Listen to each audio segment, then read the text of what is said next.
જય માતાજી મિત્રો, તો 80 થી 90% લોકોને આ પ્રોબ્લેમ જરૂર ફેસ કરવો પડતો હોય છે કે જ્યારે પણ YT સ્ટુડિયો ને ક્રોમ બ્રાઉઝરમાં ખોલે છે ત્યારે સીધા રીડાયરેક્ટ થઈ જાય છે. જે YouTube એપ્લિકેશનની YT સ્ટુડિયો છે એમાં રીડાયરેક્ટ થઈ જતા હોય છે. તો મિત્રો વિડીયોમાં તમને એ પ્રોબ્લેમને કઈ રીતે સોલ્વ કરવો એ મિત્રો એકદમ સરળતાથી સમજાવીશ. તો મિત્રો વિડીયોને છેલ્લે સુધી જોજો. તો વિડીયો સ્ટાર્ટ કરે પહેલા મિત્રો હું છું રાહુલ ઠાકોર અને આપ સૌનું હાર્દિક સ્વાગત છે ટેક રાહુલ યુટ્યુબ ચેનલમાં. જો મિત્રો તમને વિડીયો ગમે, માહિતી ગમે તો ઝડપથી મિત્રો વિડીયોને એક લાઈક કરી દેજો અને ચેનલ પર નવા હોય તો મિત્રો ચેનલને સબસ્ક્રાઇબ કરવાનું ભૂલતા નહીં, જેથી મિત્રો તમને યુટ્યુબ રિલેટેડ માહિતી ગુજરાતી ભાષામાં આપણી ચેનલ પર મળતી રહે. તો ચાલો મિત્રો વિડીયોને સ્ટાર્ટ કરીએ.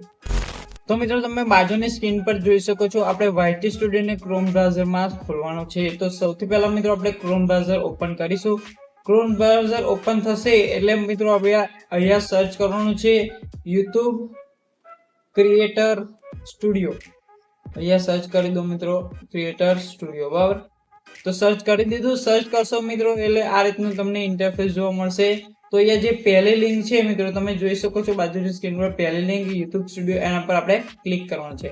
એના પર ક્લિક કરીશું એટલે મિત્રો સીધું આપણને રીડાયરેક્ટ કરશે. જે YouTube YT સ્ટુડિયો એપ્લિકેશન છે એ ઓપન થઈ જશે. તો મિત્રો આપણે YT સ્ટુડિયો એપ્લિકેશનમાં ઓપન નથી કરવાની પણ બ્રાઉઝરમાં ઓપન કરવાની છે. તો એના માટે મિત્રો આ પ્રોબ્લેમ છે, તો આપણે એને સોલ્વ કરવા માટે આપણે જવાનું છે YouTube જે ફોનનું સેટિંગ છે એમાં જવાનું છે, બરાબર. તો ફોનના સેટિંગમાં જઈ મિત્રો કોઈ પણ મોબાઈલ હોય, કોઈ પણ કંપનીનો હશે, એમાં એપનું અહીંયા જોઈ શકો છો એપનું ઓપ્શન 100% હશે મિત્રો. તો આપણે એ એપના એપ્લિકેશન પર ક્લિક કરવાનું છે, બરાબર. જે એપનું ઓપ્શન છે એના પર ક્લિક કરવાનું છે અને પ્રોબ્લેમ છે મિત્રો આપણે YT સ્ટુડિયોમાં. તો મિત્રો આપણા YT સ્ટુડિયો પર ક્લિક કરીશું. YT સ્ટુડિયો પર ક્લિક કરશો અને નીચે જવાનું છે મિત્રો. મિત્રો તમે જોઈ શકો છો તમારે નીચે જવાનું છે, બરાબર. નીચે જશો એટલે મિત્રો અહીંયા ઓપન બાય ડિફોલ્ટ નું જે ઓપ્શન છે મિત્રો તમારામાં કદાચ સેટ એજ ડિફોલ્ટ નું ઓપ્શન હશે, બરાબર. બે સેમ જ વસ્તુ છે, આપણે એના પર ક્લિક કરવાનું છે. એના પર ક્લિક કરશો એટલે મિત્રો અહીંયા તમે જોઈ શકો છો ઓપન સપોર્ટેડ લિંક એ મિત્રો ઓન છે. તો મિત્રો આપણે શું કરવાનું છે એને ઓફ કરી દેવાનું છે, બરાબર. ઓફ કરશો અને પછી આપણે જતું રહેવાનું છે ગૂગલ ક્રોમ બ્રાઉઝરમાં, બરાબર. અને અહીંયા સર્ચ કરવાનું છે YouTube ક્રિએટર સ્ટુડિયો, બરાબર.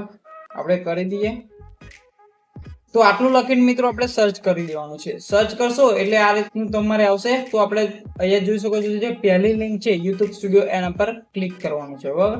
ક્લિક કરશો એટલે મિત્રો અહીંયા જોઈ શકો છો તમને હવે મિત્રો જોઈ શકો છો આપણી જે YT સ્ટુડિયો છે એ ક્રોમ બ્રાઉઝરમાં ખુલશે.